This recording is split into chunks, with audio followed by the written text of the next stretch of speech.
اعوذ باللہ من الشیطان الرجیم بسم اللہ الرحمن الرحیم وبہ نستعین وهو خیر ناصر ومعین الحمد لأہلہ الصلاة والسلام علی اہلہا ولعنۃ اللہ علی اہلہا۔ السلام علیکم ورحمۃ اللہ وبرکاتہ۔ تمام برادران و خواہران کو درس قرآن میں خوش آمدید۔ آج الحمدللہ درس قرآن میں ہم سورہ مبارکہ فتح کی آیت نمبر 20 سے آغاز کریں گے۔ عرض کیا تھا کہ کچھ نکات رہتے تھے کہ جن کی طرف توجہ انشاءاللہ مبذول کروانی ہے۔ جیسا کہ قرآن مجید فرقان حمید کی تلاوت کا یہ جو سلسلہ چل رہا ہے ہمارا، اور آپ تمام دوست ہمارے ساتھ جو شامل ہیں، آپ دیکھ رہے ہیں کہ قرآن انسان کی ہدایت کا پورا انتظام کیے ہوئے ہیں۔ اگر ہم قرآن مجید کے سامنے حاضر ہوں گے غرض ہدایت لے کر کہ ہم نے اس سے ہدایت لینی ہے، قرآن سے رہنمائی لینی ہے، قرآن سے طرز زندگی کا ہنر، زندگی کو گزارنے کا ڈھنگ اور انداز، اگر ہم قرآن مجید سے اس عنوان سے قرآن کے سامنے جب حاضر ہوں گے تو انشاءاللہ ہم قرآن مجید سے استفادہ کر سکیں گے۔ متاسفانہ قرآن مجید کے ساتھ جو رویہ اور سلوک ہے عموم مسلمین کا، وہ قرآن سے استفادہ کرنے کا کم ہے، اور قرآن سے استفادہ کرنے کی نسبت قرآن کو غرض ثواب کے تحت پڑھنے کا زیادہ رجحان ہے۔ لہٰذا اس طرف ہمیں متوجہ رہنے کی ضرورت ہے، اور اس ماہ مبارک رمضان میں جیسا کہ ہم نے یہ آغاز کیا ہے اس تلاوت کا، کہ جس میں مفہوم کو سمجھتے ہوئے اور ساتھ ساتھ اپنے زمانے پر تطبیق کرنا، اپنی زندگی پر تطبیق کرنا کہ ان آیات میں، ان واقعات میں جو قرآن بیان کرتا ہے، ان میں میری زندگی کے لیے درس کیا موجود ہے، قرآن کا مجھ سے کیا تقاضا ہے۔ قرآن اس کلام کے ذریعے سے، اس آیت کے پیغام کے ذریعے سے، قرآن اپنے پڑھنے والے کو، خود پر ایمان رکھنے والے کو اس سے تقاضا کیا کرتا ہے، یہ یقیناً ہم تدبر کے بغیر، سمجھے بغیر حاصل نہیں کر سکیں گے۔ لہٰذا اس ماہ مبارک رمضان کی اس تلاوت، اس درس قرآن کے ذریعے سے اگر ہم انشاءاللہ اس نتیجے پر پہنچ جاتے ہیں اور یہ کوشش کرتے ہیں کہ ہم قرآن مجید کو سمجھ کر پڑھنے اور اپنی عملی زندگی میں اس کے اصول و قوانین کا لحاظ کرنا اگر شروع کریں گے تو ایک بہترین زندگی، فرد کی زندگی بھی بہترین ہوگی، اور اگر ایک معاشرہ اس انداز سے قرآن مجید سے استفادہ کرے تو وہ معاشرہ بھی ایک بہترین زندگی، کامیاب ترین زندگی گزارے گا۔ عزیزان محترم، سورہ فتح میں زیادہ تر جو بات ہوئی وہ صلح حدیبیہ کا واقعہ فوکس ہوا اس میں، اور اس کے ساتھ ساتھ کل جو ہم نے آیات شروع کی تھی، آیت نمبر 19 اور 20 میں ہی یہ بات شروع ہوئی، جس میں غزوہ خیبر کے بارے میں، مسلمانوں کی جو فتح خیبر کا جو معرکہ تھا رسول اللہ کا، اس کے بارے میں بیان ہوا۔ آیت نمبر 20 سے میں تلاوت کر رہا ہوں، انشاءاللہ آپ متوجہ ہوں گے۔ اعوذ باللہ من الشیطان الرجیم بسم اللہ الرحمن الرحیم۔ وعدکم اللہ مغانم کثیرۃ تأخذونها فعجل لكم هذه وكف أيدي الناس عنكم ولتكون آية للمؤمنين ويهديكم صراطا مستقيما۔ اللہ نے تم سے بہت سی غنیمتوں کا وعدہ فرمایا ہے جنہیں تم حاصل کرو گے، پس یہ فتح تو اللہ نے تمہیں فوری عنایت کی ہے۔ اس نے لوگوں کے ہاتھ تم سے روک دیے تاکہ یہ مومنین کے لیے ایک نشانی ہو اور تمہیں راہ راست کی ہدایت دے۔ آیت نمبر 21، وَأُخْرَى لَمْ تَقْدِرُوا عَلَيْهَا قَدْ أَحَاطَ اللَّهُ بِهَا وَكَانَ اللَّهُ عَلَى كُلِّ شَيْءٍ قَدِيرًا، اور دیگر غنیمتیں بھی جن پر تم قادر نہ تھے وہ اللہ کے احاطۂ قدرت میں آ گئیں، اور اللہ ہر چیز پر خوب قادر ہے۔ اس صلح حدیبیہ کی جو برکات تھی، ان برکتوں میں سے جو فوری جس کو کہا بھی خدا نے کہ ان قریب تمہیں ایک فتح نصیب ہوگی، تو وہ فوری فتح وہ خیبر کا معرکہ تھا۔ خیبر مدینہ سے شام کی طرف کا جو سفر ہے، اس طرف خیبر کا علاقہ ہے، اور اس خیبر میں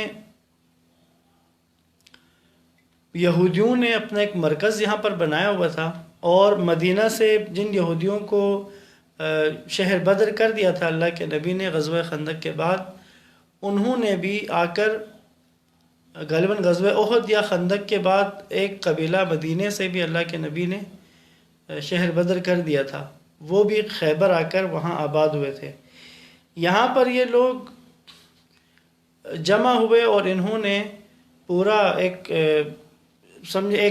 نیٹ ورک انہوں نے بنا لیا تھا یہاں پر، اور یہاں پر رہتے ہوئے یہ لوگ مشرکین مکہ کے ساتھ بھی ساز باز کرتے تھے مسلمانوں کے خلاف، اور خفیہ طور پہ اور اپنے طریقوں سے یہ اس کوشش میں تھے کہ یہ رسول اللہ کو اور اسلام کو کسی نہ کسی طرح نقصان پہنچائیں۔ اب جب اللہ کے نبی قریش کی طرف سے ظاہراً ایک بڑا دشمن قریش اس وقت تھا اسلام کا، اور جنہوں نے 3 دفعہ حملہ بھی کیا ہے، بدر میں، احد میں، خندق میں، اب جب صلح حدیبیہ کے ذریعے سے قریش کے ساتھ 10 سالہ امن کا معاہدہ ہو گیا، اب رسول اللہ کے لیے اس خطے کے اندر جو بڑا خطرہ تھا وہ یہودیوں سے تھا۔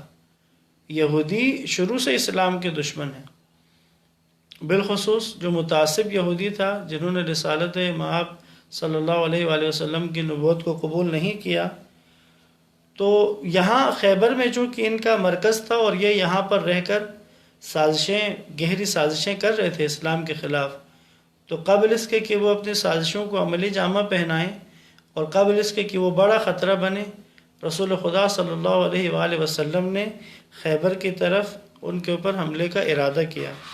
اور جیسا کہ عرض کیا تھا کہ جو اصحاب حدیبیہ میں شامل تھے، صلح حدیبیہ میں جتنے اصحاب شامل تھے 1400 افراد، صرف انہی کو ہی آپ نے خیبر میں ان کو ساتھ لیا، اور رسول اللہ کی معیت میں یہ 1400 اصحاب کا قافلہ خیبر پر حملے کے لیے روانہ ہو گئے۔ خیبر میں بہت سارے قلعوں میں یہ لوگ آباد تھے، قلعہ بند ہوتے تھے، اپنی حفاظت کا پورا انتظام یہودیوں نے کیا ہوا تھا۔ اللہ کے نبی تشریف لائے ہیں خیبر میں، اور ایک ایک کر کے سارے قلعے وہ فتح ہو گئے۔ صرف ایک قلعہ تھا کہ جس کا مرحب نامی جو پہلوان تھا وہ اس قلعے کا مالک تھا، اس قلعے کا انچارج تھا، وہ قلعہ فتح نہیں ہوا آسانی سے۔ اور پھر اللہ کے نبی کی وہ مشہور حدیث کہ میں علم ایسے کو دوں گا کہ جو مرد ہوگا، جو کرار ہوگا، جو فرار نہیں کرے گا میدان سے، اور سب سے بڑا کہا کہ وہ اللہ اور اس کے نبی کو محبوب رکھتا ہے، اور اللہ اور اس کا نبی اسے محبوب رکھتا ہے۔ اور مولا علی علیہ السلام کو علم دیا اللہ کے نبی نے، اور مولا علی نے اسی طرح خیبر کا معرکہ جیتا، اور فاتح خیبر کے نام سے ملقب ہوئے۔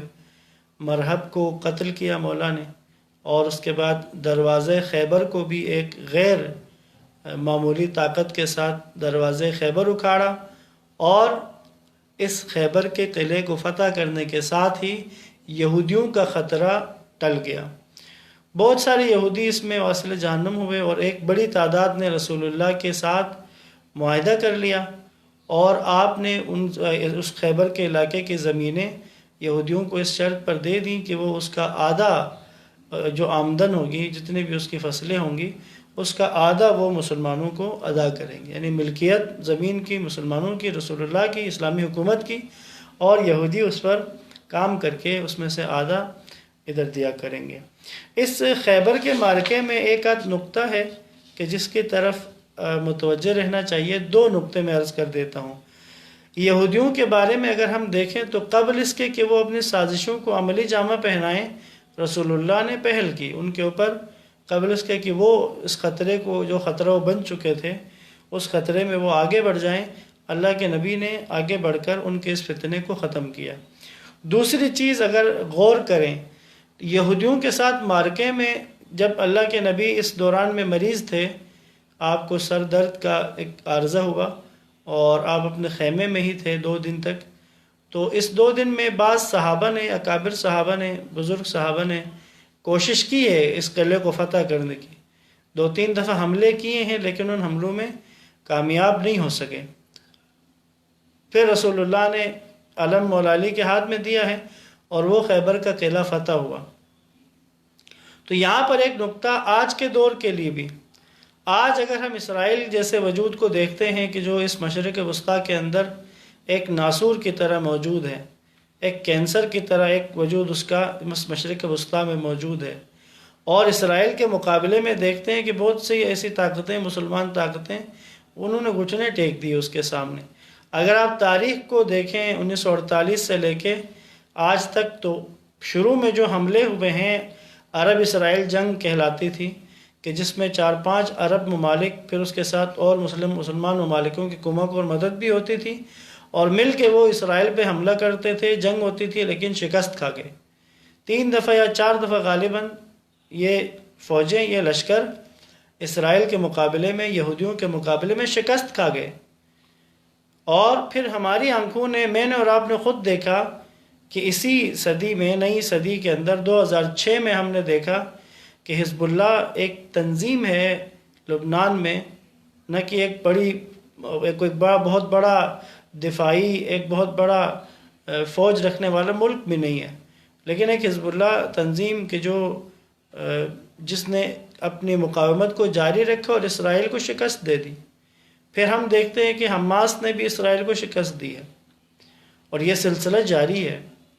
تو اس کی وجہ کیا ہے؟ جو پیغام ہمیں جنگ خیبر سے ملتا ہے اس کی طرف اگر متوجہ ہوں۔ جنگ خیبر سے دوسرا پیغام جو ملتا ہے وہ یہ کہ جب کبھی یہودیوں سے سامنا ہو، جب ٹکراؤ یہودیوں کے ساتھ ہو، تو پھر علم علی کے ہاتھ میں ہونا چاہیے، سردار علی کو ہونا چاہیے۔ حکمت عملی، جنگی حکمت عملی علی ابن ابی طالب طے کریں گے، تو پھر یہودیوں کو شکست ہوگی، پھر لشکر اسلام غالب آئے گا۔ اور آج کے دور نے اس بات کو ثابت کر دیا ہے کہ آج جب اسرائیل سے، ان صہیونیوں سے، یہودیوں سے جنگ کی نوبت آئی، تو جب تک علم علی کے ماننے والوں کے ہاتھ میں نہیں آیا، علی کے لشکر اور علی کے اولاد کے ہاتھ میں نہیں آیا، تب تک اسرائیل سے شکست ہی رہی ہے۔ لیکن جب حزب اللہ، سید حسن نصر اللہ ہوں، امام خمینی ہوں، رہبر معظم ہوں، حماس کے جو ظاہراً یقیناً رہبر معظم اور اسی انقلاب اور امام خمینی اور ان کے رفقا انہی کے انڈر میں ہیں، وہ لوگ انہی کے تعاون کے ساتھ کام کر رہے ہیں۔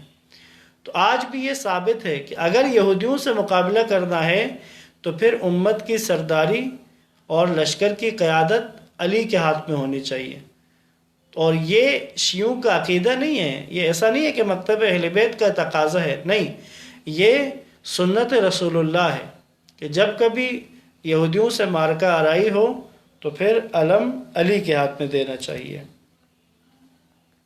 آیت نمبر 22 سے 25 تک کی طرف متوجہ رہیے گا۔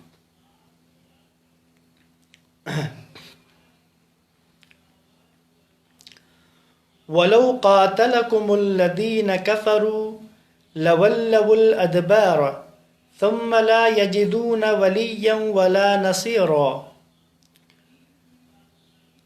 اور اگر کفار تم سے جنگ کرتے تو پیٹھ دکھا کر فرار کرتے، پھر وہ نہ کوئی کارساز پاتے اور نہ مددگار۔ آیت نمبر 22۔ آیت نمبر 23۔ سنت اللہ التی قد خلت من قبل ولن تجد لسنت اللہ تبدیلا۔ اور اللہ کے دستور کے مطابق جو پہلے سے رائج ہے اور آپ اللہ کے دستور میں کوئی تبدیلی نہیں پائیں گے۔ وَهُوَ الَّذِي كَفَّ أَيْدِيَهُمْ عَنْكُمْ وَأَيْدِيَكُمْ عَنْهُمْ بِبَطْنِ مَكَّةَ مِنْ بَعْدِ أَنْ أَظْفَرَكُمْ عَلَيْهِمْ وَكَانَ اللَّهُ بِمَا تَعْمَلُونَ بَصِيرًا۔ اور وہ وہی ہے جس نے کفار پر تم کو فتح یاب کرنے کے بعد وادی مکہ میں ان کے ہاتھ تم سے اور تمہارے ہاتھ ان سے روک دیے، اور اللہ تمہارے اعمال پر خوب نظر رکھتا ہے۔ آیت نمبر 25، ہم الذین کفروا وصدوکم عن المسجد الحرام والہدی معکوفا ان یبلغ محلہ مؤمنون ونساء مؤمنات لم تعلموهم أن تطعوهم فتصيبكم منهم معرة بغير علم ليدخل الله في رحمته من يشاء لو تزيلوا لعذبنا الذين كفروا منهم عذابا أليما۔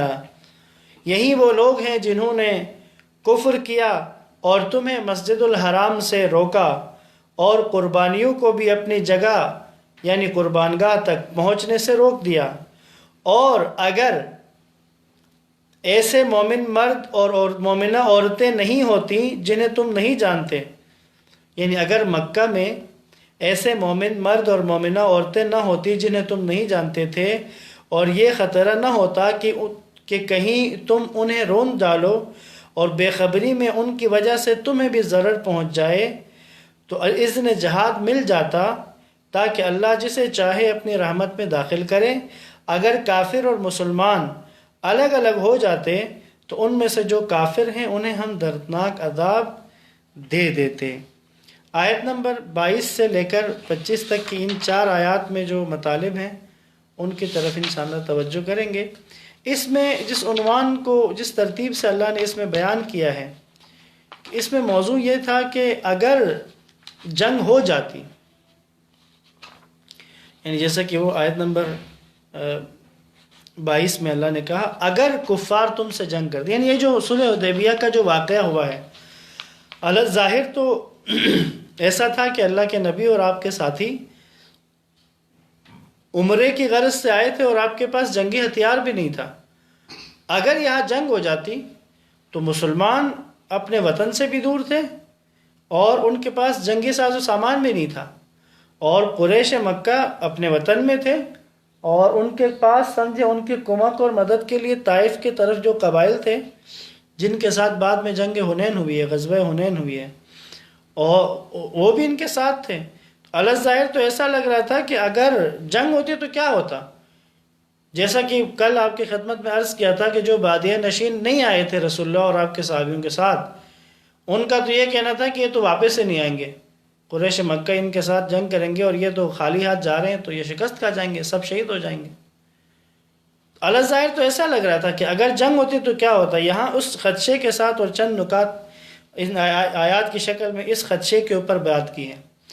یہ صلح حدیبیہ زان محترم، یہ اسلام کا، تاریخ اسلام کا ایک اہم ترین واقعہ ہے، اور اس کی اہمیت اتنی ہے، آپ دیکھ رہے ہیں کہ اس صورت کے اندر بار بار اس کے بارے میں بات ہو رہی ہے۔ اب جیسے اگر کفار تم سے جنگ کرتے تو کیا ہوتا، کیا مسلمان یہاں پر جنگی ساز و سامان ساتھ نہ لانے کی وجہ سے، اپنے وطن سے دور ہونے کی وجہ سے، کیا ایسا ہوتا ہے کہ کفار مسلمانوں کو شکست دے دیتے؟ کیا ہوتا؟ اللہ نے آیت نمبر 22 میں کہا اگر کفار تم سے جنگ کرتے تو پیٹھ دکھا کر فرار کرتے۔ اگر جنگ ہو بھی جاتی اس حدیبیہ کے مقام پر تو پھر کفار نے فرار کرنا تھا، کفار نے شکست کھانی تھی، پھر نہ وہ کوئی کارساز پاتے، نہ مددگار، نہ ان کے لیے کوئی اس کے بعد کوئی سرپرست ان کا ہونا تھا، کسی نے ان کو اون نہیں کرتا، کوئی بھی آس پاس کے عرب کے قبائل، اور اس کے ساتھ نہ ہی ان کے لیے کوئی مددگار وہاں پر آتا۔ آیت نمبر 23 میں اللہ یہ جو کہہ رہا ہے کہ یہ نہ ہوتا، اور اللہ جو کہہ رہا ہے نا اگر وہ جنگ کرتے تو شکست کھا جاتے، کس وجہ سے ہے، اس کے پیچھے بنیاد کیا ہے خدا نے جو یہ بات کی ہے؟ تو آیت نمبر 23 میں اللہ نے وہ اصول بتائے ہیں۔ کیا؟ اللہ کے دستور کے مطابق یہ جو ہوتا، یہ اللہ کے دستور کے مطابق ہوتا، جو پہلے سے رائج ہے، اور آپ اللہ کے دستور میں کوئی تبدیلی نہیں کر پائیں گے. آپ اللہ کے دستور میں کوئی تبدیلی نہیں پائیں گے. کیا ہے دستور خدا کا؟ اگر مومنین اپنے عہد کو پورا کریں، جیسا کہ آپ نے دیکھا تھا غزوہ اس صلح حدیبیہ کے موقع پر، کل کی آیات میں جب یہ بات آئی کہ جب مسلمانوں نے اس درخت کے نیچے اللہ کے نبی کے ہاتھ پر بیعت کی اور خالص بیعت کی، اور اللہ نے قرآن میں گواہی دی ان کے دلوں کے بارے میں، اللہ نے ان کے دلوں کا حال جانا اور اللہ ان سے راضی ہے ان کے دل کے حال کے حساب سے. تو یہ جو اللہ نے کہا نا سنت اللہ التی قد خلت من قبل، اس سے پہلے بھی یہ ہو چکا ہے، وَلَن تَجِدَ لِسُنَّتِ اللَّهِ تَبْدِيلًا، کبھی اللہ کی سنت تبدیل نہیں ہوئی، یعنی بعد میں بھی ایسا ہی ہوگا. وہ جو اقبال کا کلام وہ ہے نا، اس میں فضائے بدر پیدا کر، یعنی اگر بدر والی فضا تم پیدا کرو تو فرشتے تمہاری مدد کو اب بھی قطار اندر قطار آ سکتے ہیں. فرشتے اب بھی صف در صف ہو کر تمہاری مدد و نصرت کے لیے آئیں گے. بنیاد کیا ہے؟ سنت اللہ التی قد خلت من قبل. اپنے آپ کو اپنے اس میدان میں خود کو حاضر رکھ کر، اپنے خلوص کے ذریعے سے، اپنے عہد کی پابندی کے ذریعے سے، اپنے حصے کے کام کو انجام دے کر، اپنی شرعی ذمہ داری کو انجام دے کر، خود آگے بڑھ کر جب اگر آپ اپنی طرف کی ذمہ داری کو انجام دیں گے تو بے شک مسلمان اس وقت مدینہ سے دور تھے، بے شک کہ ان کے پاس وہ اسلحہ موجود نہیں تھا، بے شک ان کے پاس جنگی تیاری نہیں تھی، لیکن جو چیز ان کے پاس موجود تھی وہ جانثاری کا جذبہ تھا، وہ ایمان تھا، وہ شجاعت تھی، وہ رسول اللہ کے ساتھ وفاداری تھی، اور خالصتاً رضا خدا کے لیے آمادہ ہو گئے. تو یہ جو چیزیں ہوتی ہیں یہ اللہ کے نزدیک معنی رکھتی ہیں، اور جو ان چیزوں کا حامل ہو جائے خدا کی نصرت، خدا کی مدد اس کے ساتھ شامل ہو جاتی ہے. اور وَلِلَّهِ جُنُودُ السَّمَاوَاتِ وَالْأَرْضِ، اللہ کے لیے ہیں آسمان و زمین کے لشکر. اگر اللہ کی مدد و نصرت پھر شامل ہو جائے تو پھر دنیا کی کوئی بھی طاقت آ جائے مقابلے میں شکست ہی کھائے گی. آج بھی ایسا یاد رکھیے گا، یہ اصول آج بھی اپلیکیبل ہے، آج بھی ایسا ہی ہوگا، چاہے وہ کوئی قوم ہو، قبیلہ ہو، خاندان ہو، ملک ہو، یا چند ممالک کا ایک اتحاد ہو.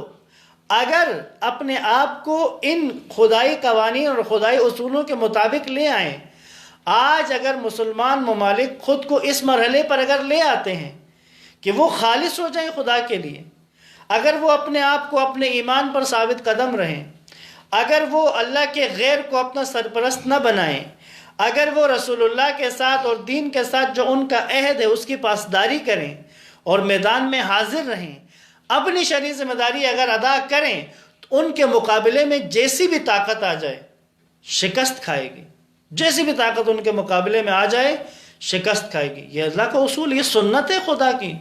اور قرآن کی اس سچی آیت میں سورہ فتح کی آیت نمبر 23 میں اللہ سمجھے، اللہ گارنٹی دے رہا ہے، اللہ بیمہ کر رہا ہے، وَلَن تَجِدَ لِسُنَّتِ اللَّهِ تَبْدِيلًا، تم اللہ کی اس سنت کو کبھی بھی تبدیل نہیں پاؤ گے. اللہ کی سنت میں، اللہ کی اس روش میں، اللہ کے دستور میں کوئی تبدیلی نہیں آئے گی.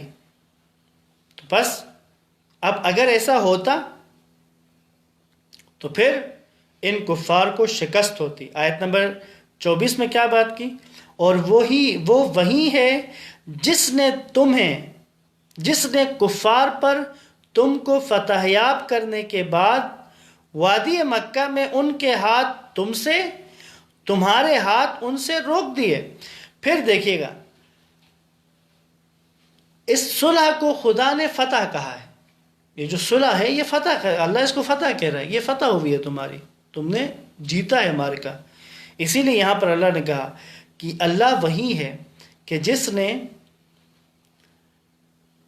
اس وادی مکہ میں تمہارے ہاتھوں سے ان کفار کو اور ان کے ہاتھوں سے تمہیں کوئی نقصان اور غضب پہنچنے سے روک دیا. اللہ تمہارے اعمال پر خوب نظر رکھتا ہے. اب یہاں پر چونکہ اس جنگ کا نتیجہ اللہ نے اس کو ٹال دیا، سمجھے، اس جنگ کو اللہ نے ٹالا کیونکہ یہ حق میں نہیں تھی اسلام کے. یہ چیز کلیئر کر دی ہے، اگر جنگ ہوتی تو مسلمانوں کا لشکر اس نے وہ تمام شرائط پورے کر دیے تھے کہ جس کے بعد اللہ کی سنت کے مطابق اس لشکر کی مدد ہوتی ہے. یہ تو اللہ نے کلیئر کر دیا. اب کہا یہ جنگ چونکہ مفاد میں نہیں تھی، اس لیے خدا نے ان کے ہاتھ سے، مشرکین کے ہاتھ سے تمہیں اور تمہارے ہاتھوں سے ان کو روک دیا. اب اللہ تمہارے اعمال پر خوب نظر رکھتا ہے. اب آیت نمبر 25 میں دیکھیے گا، یہی وہ لوگ ہیں جنہوں نے کفر کیا، تمہیں مسجد الحرام سے روکا، قربانیوں کو بھی اپنی جگہ یعنی قربان گاہ تک نہ پہنچنے دیا. یہ انہوں نے کیا.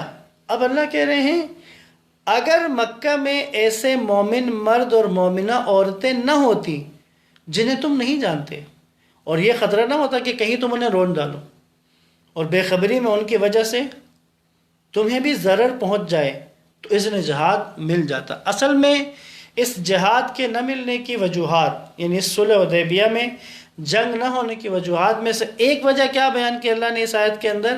مکہ میں جو مومنین موجود تھے، مکہ میں جو مومنین اور مومنات موجود تھے، اگر یہ جنگ ہوتی تو ان مومنین اور مومنات کے لیے یہ نقصان کا باعث بنتی، ان کے لیے ایک ایسی اذیت ہوتی کہ جو ان کے لیے قابل تحمل نہ ہوتی. اس بارے میں روایات میں چند ایک اور جملے بھی ہیں کہ اس سے مراد کون لوگ تھے کہ جن کی وجہ سے اللہ نے کہا کہ ان کی وجہ سے اللہ نے اس جنگ کو مؤخر کیا، اس جنگ نہیں ہوئی. بعض تو کہتے ہیں کہ اس زمانے میں، اس دور میں یعنی 6 ہجری میں مکہ میں جتنے لوگ موجود تھے جنہوں نے جو اس وقت مکہ میں ہجرت نہیں کی تھی، جو سمجھے جو مدینہ نہیں گئے تھے بلکہ مکہ میں ہی تھے، وہ مومنین اور مومنات تھے کہ جن کے لیے خطرہ تھا، اس لیے اللہ نے اس جنگ کو نہیں ہونے دیا. ایک دوسری بات کیا ہے، یہی کفار و مشرکین جو اس وقت رسول اللہ اور آپ کے لشکر کے مقابلے والی کیفیت میں ہیں، اگر یہ جنگ ہو یعنی جنگ ہوتی تو یہ سارے اگر ان میں سے بہت سے قتل ہو جاتے، لیکن انہی میں سے کتنے ایسے لوگ تھے کہ جن کی نسل میں بعد میں مسلمان اور صاحبان ایمان مرد اور عورتیں پیدا ہونے والی تھی. تو جو آنے والے مومنین مومنات جو ان کے صلبوں میں موجود تھے، ان کے بارے میں اللہ نے یہ بات کی. یہ دونوں تفسیر میں یہ دونوں باتیں کی جاتی ہیں. بس اللہ جسے چاہے اپنی رحمت میں داخل کرے. اگر کافر اور مسلمان الگ الگ ہو جاتے تو ان میں سے جو کافر لوگ ہیں انہیں ہم دردناک عذاب دیتے. آیت نمبر 26 کی طرف متوجہ رہیے گا. اذ جعل الذین کفروا فی قلوبہم الحمیۃ حمیۃ الجاہلیۃ فانزل اللہ سکینتہ علی رسولہ وعلى المؤمنین وألزمهم کلمۃ التقوى وكانوا احق بها واهلها وكان اللہ بكل شیء علیما.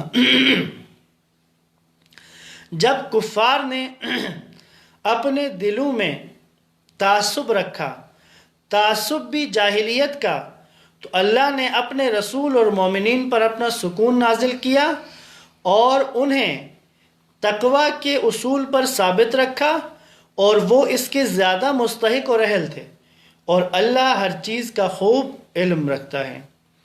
اس جگہ پر ایک خاص بیماری بیان کی ہے اللہ نے کفار کے بارے میں، کافروں کی ایک خاص بیماری. یہ ایک ایسا خطرناک مرض ہے کہ جو انسان کو حق کی طرفداری سے بھی روکتا ہے، حق کو قبول کرنے سے بھی روکتا ہے، اور انسان کو حق کی طرف پہنچنے ہی نہیں دیتا. یہ ایک ایسا مرض ہے.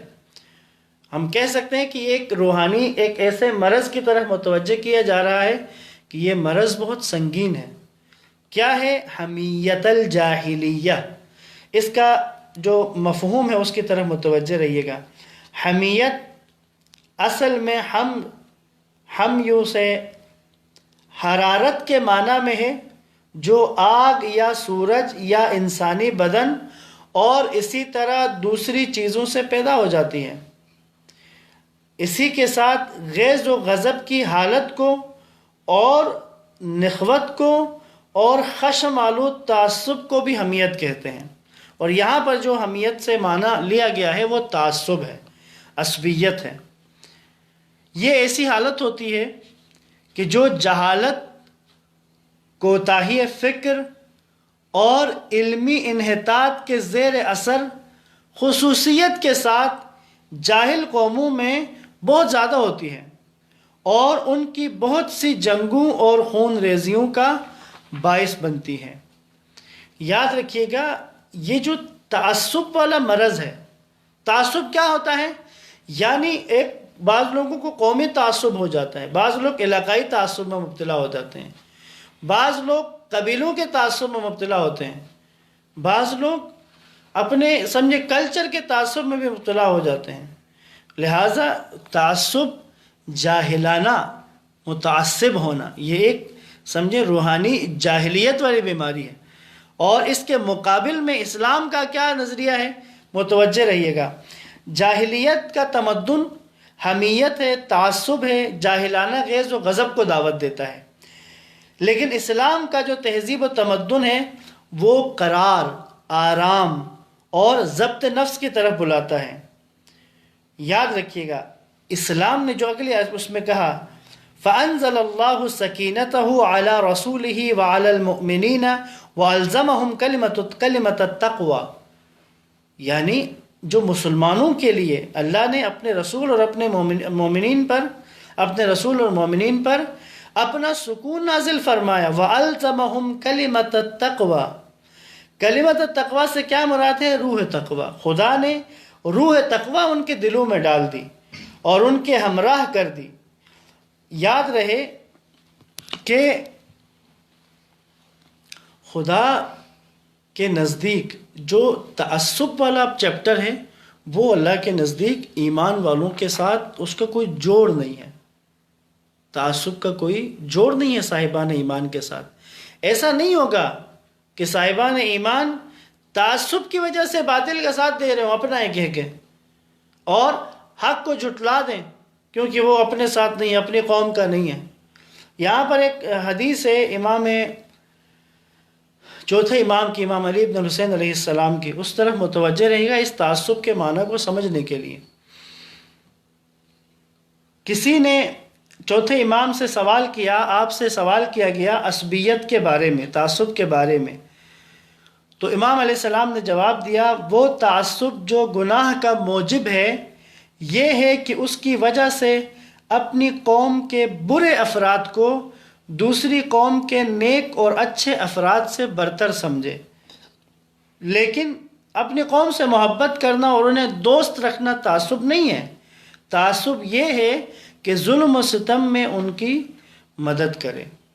یاد رکھیے کہ کچھ لوگوں میں علاقائی تعصب ہوتا ہے، اپنے علاقے والوں کا دفاع کریں گے جہاں بھی جائیں، جی کیا ہوا یہ آپ کے علاقے کا ہے، اچھا اگر فرض کریں بعض لوگ صاحب اختیار بن جاتے ہیں، خدا ان کو کوئی پوسٹ عطا کرتا ہے، وہ صاحب اختیار بن گئے ہیں، اور وہ اگر اب کیا ہوتا ہے فرض کریں کوئی بھی کام درپیش ہے، کوئی موضوع درپیش ہے، تو وہاں پر تعصب سے کام لیں گے، اپنے علاقے والے کو، اپنے خاندان والے کو، اپنے برادری والے کو، اپنے ذات والے کو، ان کو ترجیح دیں گے چاہے وہ غلط ہی کیوں نہ ہو۔ تو یہ تعصب ہے، اسلام میں اس کی گنجائش نہیں ہے۔ اور اس وقت جس دور میں اور آپ زندگی گزار رہے ہیں، اس وقت ایک بڑا مسئلہ فرقوں کا ہے، فرقوں کے تعصبات، یعنی ہر فرقہ اپنے فرقے کے اوپر متعصب ہو چکا ہے۔ لیکن ظاہر ہے کہ ہر فرقے کے اندر اچھے لوگ موجود ہیں، ہر مکتب کے اندر اچھے لوگ موجود ہیں۔ قرآن کی روش تو یہ ہے کہ وہ یہود اور اہل کتاب کے بارے میں بھی گنجائش رکھتا ہے۔ سورہ بقرہ میں یا غالباً سورہ آل عمران میں یہ آیت ہے کہ ان یہودیوں میں سے ایسے لوگ ہیں کہ جن کو اگر آپ ایک خزانہ ان کو امانت میں دے دیں تو وہ آپ کو پورے کا پورا واپس لوٹا دیں گے جب آپ طلب کریں گے، اور انہی یہودیوں میں سے ایسے لوگ بھی ہیں اگر آپ ان کو 1 دینار دے دیں تو وہ بھی آپ کو واپس نہیں کریں گے، اس میں بھی خیانت کریں گے جب تک کہ آپ سر پر کھڑے نہ ہوں۔ یہودیوں کی بات ہو رہی ہے کہ ان میں بھی مناسب لوگ، اچھے لوگ موجود ہیں۔ عزیزان محترم، اب ہماری یہ کیا حالت ہو چکی ہے، جو اسلام کے مکاتب ہیں، اہل سنت ہوں، اہل تشیع ہوں، جتنے مکاتب ہیں، ایک دوسرے کے لیے کوئی گنجائش نہیں ہے۔ اس گنجائش کو نہ رکھنے کی وجہ تعصب ہے، متعصب ہو گئے اپنے فرقے کے بارے میں، اپنے مکتب کے بارے میں، گنجائش ہی نہیں رکھ رہے۔ یعنی اس وقت ایسی کیفیت پر ہے لوگوں کی، اپنے مکتب کا اگر زانی، شرابی جیسا بھی ہو وہ حق پر ہے، وہ جنت میں جائے گا.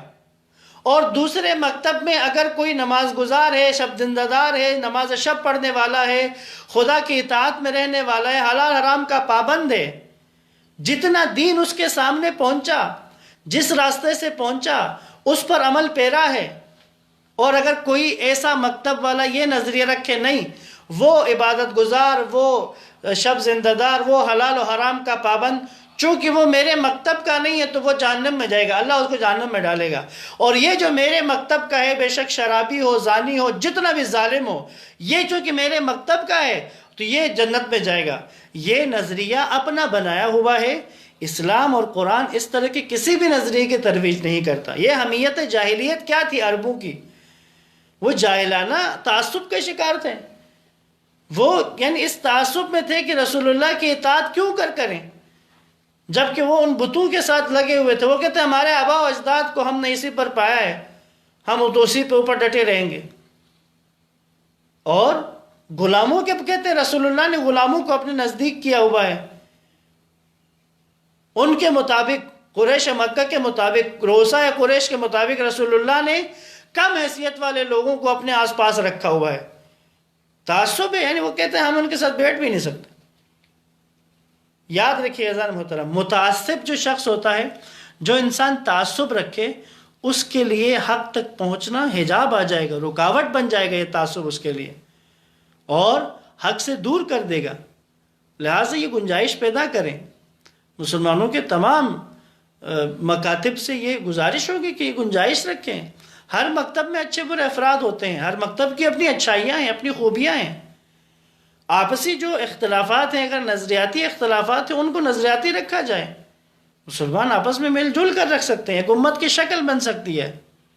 اور جو لوگ آج کوشش کر رہے ہیں، علماء کرام میں سے وہ افراد کہ جو امت کے لیے اس چیز کا درس دیتے ہیں کہ آپس میں جڑ کے رہا جا سکتا ہے، ایک دوسرے کے لیے گنجائش پیدا کی جا سکتی ہے. قرآن اگر یہود و نصارہ کے لیے گنجائش رکھتا ہے کہ ان کے اندر بھی اچھے اور برے افراد ہیں، کیوں مکاتب اسلام ایک دوسرے کے لیے گنجائش نہیں رکھتے کہ ہم لوگ آپس میں یہ گنجائش رکھیں کہ ہمارے پاس آپس میں ایسے لوگ ہیں، اچھے لوگ، ہر جگہ اچھے لوگ برے لوگ ہوتے ہیں. تو لہٰذا یہ دنیا ہے، یہ پل صراط نہیں ہے کہ یہاں پر جنت اور جہنم کے فیصلے ہم کرنے لگ جائیں. مشکل یہی بنتی ہے کہ جب بندے خود جنت اور جہنم کے فیصلے شروع کر دیں، کس نے جنت میں جانے اور کس نے جہنم میں جانے. خدا را جو فیصلہ خدا نے کرنا ہے بروز قیامت، بروز حشر، وہ اللہ کو کرنے دیں، وہ خدا ہی کرے گا، اور یقیناً اللہ نے ہی کرنا ہے.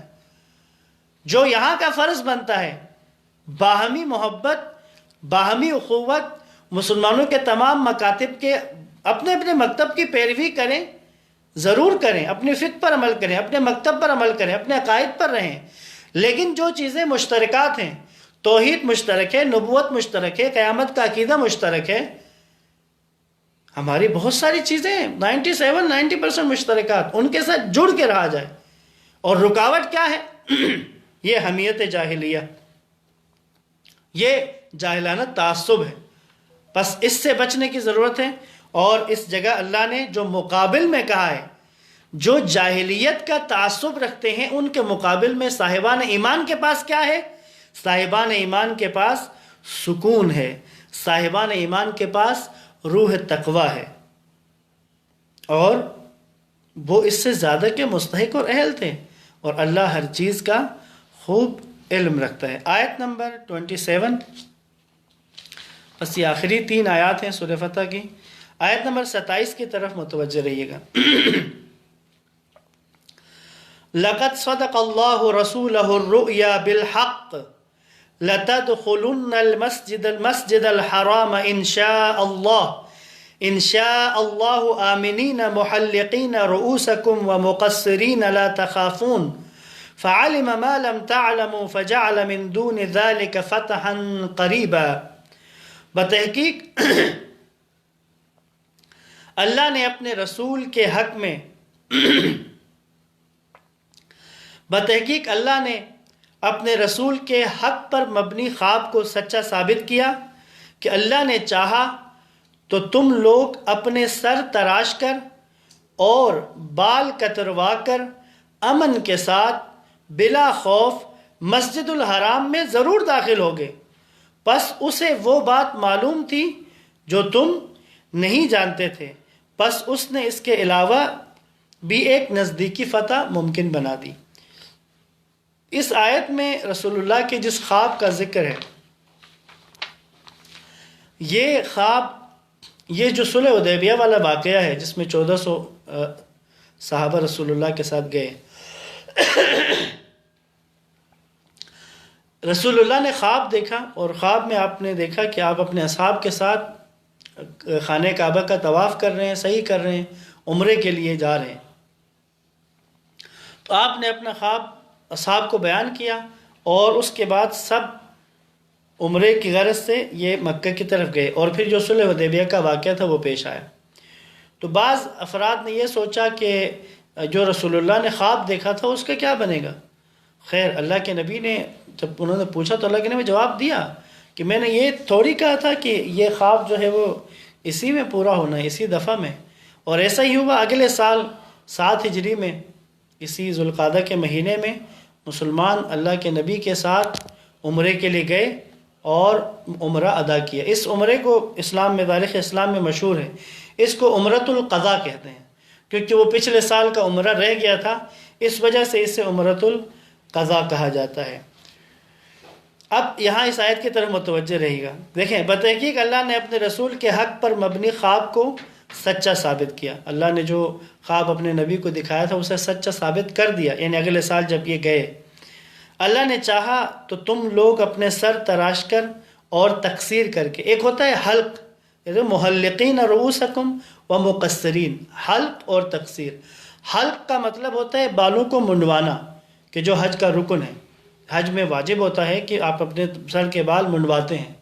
اس کے بعد مقصرین، تقصیر عمرے کا جز ہے۔ عمرے میں پورے سر کے بال منڈوانا ضروری نہیں ہے، واجب نہیں ہے، لیکن اگر آپ منڈوا سکتے ہیں، واجب نہیں ہے۔ عمرے میں تقصیر کی جاتی ہے۔ تقصیر کا مطلب کیا ہے؟ اپنے کچھ بال کاٹ لیے جائیں یا ناخن کاٹ لیے جائیں۔ اگر ناخن کاٹ لیں یا کچھ بال کاٹ لیں تو اس سے عمرہ کی تقصیر کا عمل جو ہے وہ مکمل ہو جاتا ہے۔ عمرہ تقصیر کے بعد عمرے کا احرام ختم ہو جاتا ہے۔ تو پس یہاں پر جو کہا محلقین رؤوسکم و مقصرین لا تخافون، تم بلا خوف مسجد الحرام میں ضرور داخل ہوگے۔ اب اللہ کیا کہہ رہے؟ فعلم ما لم تعلموا، اللہ کو وہ بات معلوم تھی جو تم نہیں جانتے تھے۔ جب تم صلح حدیبیہ والے معاملے میں جب گئے اور بعض تم میں سے مایوس ہو گئے، بعض تم میں سے گھبرا گئے، پریشان ہو گئے، تو اصل بات کیا تھی؟ اللہ کو وہ چیز معلوم ہے کہ جسے تم لوگ نہیں جانتے تھے۔ اس کے بعد فجعل من دون ذلك فتحا قریبا، ایک تو یہ کہ مسجد الحرام میں تم داخل ہو جاؤ گے، اور دوسری چیز کیا؟ عنقریب تمہیں ایک فتح بھی نصیب ہوگی، وہ فتح خیبر، کہ جو اس کے فوراً واپسی پر ہی نصیب ہوئی مسلمانوں کو۔ اب جو عمرۃ القضاء کا واقعہ ہے وہ بھی بہت خوبصورت ہے۔ عمرۃ القضاء میں رسول خدا اپنے ساتھ صحابہ کو لے کر 7 ہجری کو عمرے کے لیے آپ تشریف لے گئے، اور جو معاہدہ تھا وہ یہی تھا کہ آپ سفری ہتھیار ساتھ لے کر جائیں گے۔ آپ نے ایک صحابی جن کا نام محمد ابن مسلمہ ہے، ان کے ساتھ ایک سواروں کی تعداد کو اسلحہ وغیرہ کے ساتھ مکہ سے فاصلے پر، کافی فاصلے پر ایک جگہ ان کو بھیجا۔ بعض لوگوں نے مکہ والوں کو اطلاع دی کہ رسول اللہ نے اپنے ساتھ لشکر بھی لائے ہیں، تو وہ بڑے گھبرا کے انہوں نے کہا کیا محمد صلی اللہ علیہ وسلم نعوذ باللہ کیا وہ معاہدے کو توڑیں گے؟ لیکن جب انہوں نے دیکھا کہ آپ وہیں مکہ سے ایک فاصلے پر سارا وہیں سامان چھوڑا ہے، اور آپ اسی طرح نیام کے اندر تلوار جو معاہدے کا حصہ تھا اور احرام کے ساتھ مکہ گئے ہیں، 3 دن اللہ کے نبی مکہ میں رہے۔ ان 3 دنوں میں جو کفار اور مشرکین کے جو سردار تھے وہ مکہ سے نکل گئے، وہ مکہ میں نہیں ٹھہرے۔ انہوں نے کہا ہم نہیں دیکھ سکتے کہ یہ لوگ آئیں گے اور یہاں اس طرح سے طواف کریں گے، مکہ میں ان کا داخلہ ہم نہیں دیکھنا چاہتے۔ وہی تعصب، حمیت جاہلیہ۔ اب کیا ہوا؟ آپ رسول خدا یہاں پر آئے، 3 دن آپ نے مکہ میں گزارے، اور جب طواف کر رہے تھے تو آپ نے اپنے ساتھیوں کو، صحابہ کو کہا ایک طرف کے کندھے کو تھوڑا سا وہ اس میں سے کپڑا ہٹا دیں۔ اس کی وجہ کیا تھی؟ تاکہ وہ ذرا مضبوط شانوں کو دیکھیں، مشرکین جو ہیں، کہ یہ مسلمان کو کمزور نہیں ہے، اپنے طاقت کا ایک اظہار تھا۔ اس کے ساتھ 3 دن آپ وہاں پہ رہے، اور جو بھی اہل مکہ تھے اللہ کے نبی نے بہترین سلوک کیا، کسی کو کوئی غضب نہیں پہنچایا، اگر کوئی آیا ہے بات کرنے اس کے ساتھ خوش اسلوبی کے ساتھ پیش آئے ہیں، تو اہل مکہ جو ہیں وہ خوش ہوئے، اور رسول خدا کے اس پورے عمل کو انہوں نے دیکھا۔ تو یہ جو عمرہ تھا مجموعی طور پر ایک تو عبادت تھی یقیناً، اور دوسرا ایک قدرت کا اظہار بھی تھا، اور یہ 7 ہجری کو یعنی اس صلح حدیبیہ کے اگلے سال میں اللہ کے نبی اور ان کے اصحاب نے عمرۃ القضاء بجا لائے۔ آیت نمبر 28 اور 29، هو الذي ارسل رسوله بالهدى ودين الحق ليظهره على الدين كله وكفى بالله شهيدا، وہ وہی ہے جس نے اپنے رسول کو ہدایت اور دین حق کے ساتھ بھیجا تاکہ وہ اسے ہر دین پر غالب کر دے، اور گواہی دینے کے لیے اللہ ہی کافی ہے۔ آیت نمبر 29، محمد الرسول اللہ والذین معه اشداء علی الکفار رحماء بینہم تراہم رکعا سجدا یبتغون فضلا من اللہ ورضوانا سیماہم فی وجوہہم من اثر السجود ذلك مثلهم في التوراة ومثلهم في الإنجيل كزرع أخرج شطأه فآزره فاستغلظ فاستوى على سوقه يعجب الزراع ليغيظ بهم الكفار وعد الله الذين آمنوا وعملوا الصالحات منهم مغفرة وأجرا عظيما۔ محمد صلی اللہ علیہ وآلہ وسلم اللہ کے رسول ہیں، اور جو لوگ ان کے ساتھ ہیں وہ کفار پر سخت گیر اور آپس میں مہربان ہیں۔ آپ انہیں رکوع و سجود میں دیکھتے ہیں، وہ اللہ کی طرف سے فضل اور خوشنودی کے طلبگار ہیں، سجدوں کے اثرات سے ان کے چہروں پر نشان پڑے ہوئے ہیں۔ ان کے یہی اوصاف توریت میں بھی ہیں اور انجیل میں بھی ان کے یہی اوصاف ہیں، جیسے ایک کھیتی جس نے زمین سے اپنی سوئی نکالی، پھر اسے مضبوط کیا اور وہ موٹی ہو گئی، پھر اپنے تنے پر سیدھی کھڑی ہو گئی اور کسانوں کو خوش کرنے لگی، تاکہ اس طرح کفار کا جی جلائے۔ ان میں سے جو لوگ ایمان لائے اور اعمال صالح بجا لائے، ان سے اللہ نے مغفرت اور اجر عظیم کا وعدہ کیا ہے۔ یہ آخری 2 آیتیں تھیں اس سورہ فتح کی، انشاءاللہ ان کی ذرا چند نکات کی طرف متوجہ ہوں گے انشاءاللہ۔ پھر یہ جو آیت نمبر 27 ہے، آیت نمبر 28 میں آپ نے دیکھا کہ اللہ وہی ہے جس نے اپنے رسول کو ہدایت اور دین حق کے ساتھ بھیجا، کیوں؟ لِيُظْهِرَهُ عَلَى الدِّينِ كُلِّهِ، تاکہ اللہ کے رسول کے دین کو سب ادیان پر غالب کر دے۔ وَكَفَى بِاللَّهِ شَهِيدًا، اور گواہی دینے کے لیے اللہ کافی ہے، یعنی اللہ کے رسول کا جو دین ہے، دین اسلام، تمام ادیان پر غالب آئے گا۔ اب اس غلبے کی 2 شکلیں بنتی ہیں، ایک ہے منطقی طور پر غالب آئے گا، علمی طور پر غالب آئے گا، مذہب ہونے کے اعتبار سے، دین ہونے کے اعتبار سے غالب آئے گا۔ تو آج ہم دنیا میں دیکھتے ہیں کہ اسلام بطور دین غالب ہے۔ اس وقت دین مسیحیت کی پیروی بطور دین کے اس طرح نہیں کی جاتی عموم عیسائیت کے اندر، وہ اپنے دین کو اس طرح سے فالو نہیں کر رہے۔ اسی طرح یہودیت ہو یا جتنے بھی آسمانی مکاتب ہیں، ان کے فالوورز جو ہیں اس اپنے دین کو اس طرح سے فالو نہیں کر رہے، یا اس دین کو اس شکل میں ابھی تک باقی نہیں رکھ سکے۔ اسلام منطقی طور پہ، علمی طور پہ اسلام رائج مذہب ہے اپنے ماننے والوں کے ساتھ، اور دنیا کے تمام ادیان پر غالب ہے۔ ایک دوسرا غلبہ قوت و طاقت والا غلبہ ہے، حاکمیت والا غلبہ ہے، کہ اسلام حاکم ہوگا، اسلام کا قانون پوری دنیا کے اوپر حکومت کرے گا، اور تمام دنیا کا نظم و نسق اسلام کے بتائے ہوئے، قرآن کے بتائے ہوئے اصولوں کے مطابق ہوں گے، اور یہ اللہ گواہ ہے اس بات کا کہ یہ ہوگا۔ اور اس کے بارے میں جو احادیث ہے، اس میں سے 1-2 احادیث میں آپ کی خدمت میں عرض کرتا ہوں، اور یہ یقیناً اس کا جو قیام ہونا ہے، اسلام کی یہ جو برتری ہے، حکومتی برتری، قوت و طاقت والی برتری، یہ امام زمان کی تشریف آوری کے ساتھ ہے، اور امام کے قیام کے ساتھ ہی دنیا میں یقیناً اسلام کا ہی نظام چلے گا، قرآن کے بتائے ہوئے اصولوں کے مطابق ہی اس دنیا کے مینجمنٹ کو چلایا جائے گا۔ ایک حدیث میں پیغمبر گرامی اسلام صلی اللہ علیہ وآلہ وسلم سے منقول ہوا ہے کہ آپ نے فرمایا، پورے روئے زمین پر کوئی پتھر اور مٹی کا گھر، پتھر کا گھر ہو، مٹی کا گھر ہو، کچا ہو پکا ہو، یعنی دیہات ہو شہر ہو جو بھی ہو، پورے زمین پر کوئی پتھر اور مٹی کا گھر یا اون اور بالوں کا خیمہ باقی نہ رہے گا مگر یہ کہ خدا اسلام کو اس میں داخل کرے گا۔ یعنی روئے زمین پر بسنے والے ہر گھر میں، چاہے وہ پکے گھر ہوں کچے گھر ہوں، یعنی امیروں کے گھر ہوں یا غریبوں کے گھر ہوں، چاہے وہ گھر نہ ہوں، خانہ بدوش قبائل ہوں، اون اور بالوں کے خیمے ہوں، کیا ہوگا؟ اسلام کو خدا ان میں داخل کرے گا۔ اسلام داخل ہونا ہے، یہ وعدہ ہے خدا کا، اور اس وعدے کا گواہ کون ہے؟ وَكَفَى بِاللَّهِ شہیدہ، اللہ اس بات کی گواہی کے لیے کافی ہے۔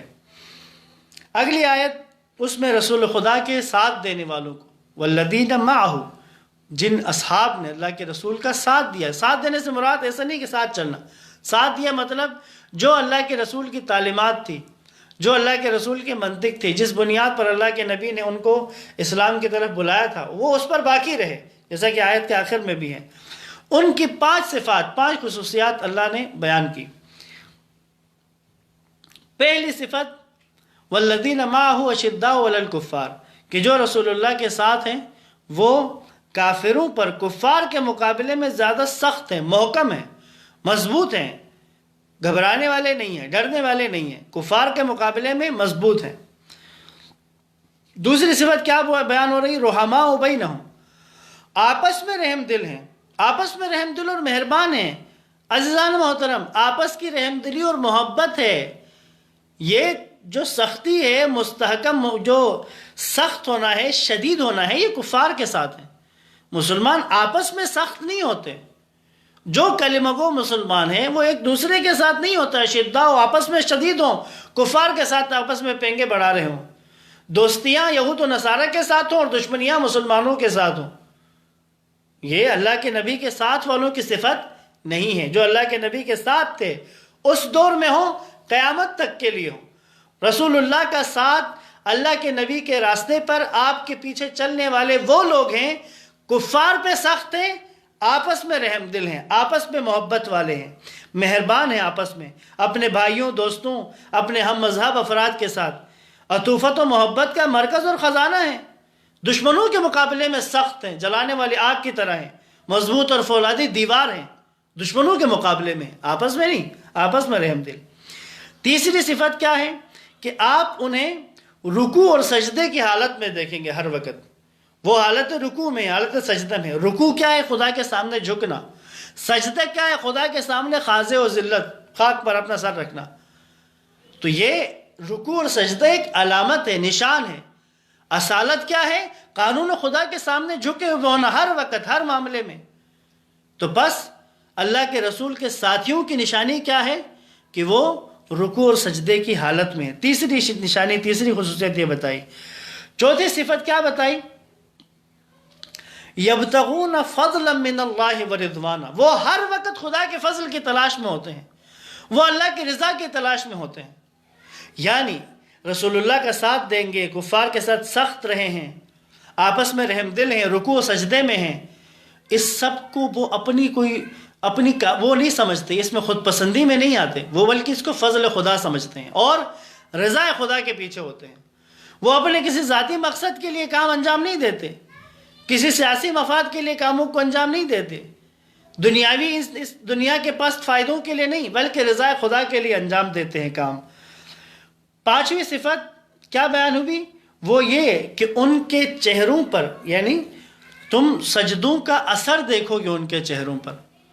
تو یاد رکھیں، اس سے یہاں پر چند ایک چیزیں ہیں، اس کی طرف آپ متوجہ رہیے گا۔ پانچویں اور آخری توصیف میں کیا ہے؟ ان کے آراستہ اور نورانی پیکر ظاہر کے بارے میں بحث کرتے ہوئے کہتا ہے ان کی نشانی ان کے چہرے میں سجدے کے اثر سے نمایاں ہے۔ سیماہم فی وجوہہم، سیما کا جو لفظ ہے یہ اصل میں علامت و حیت کے معنی میں ہے، چاہے یہ علامت چہرے میں ہو یا بدن کے کسی دوسری جگہ۔ اگرچہ فارسی زبان کے روزمرہ کے استعمال میں چہرے کی نشانیوں اور چہرے کی ظاہری وضع و کیفیت کے لیے سیما کا لفظ بولا جاتا ہے۔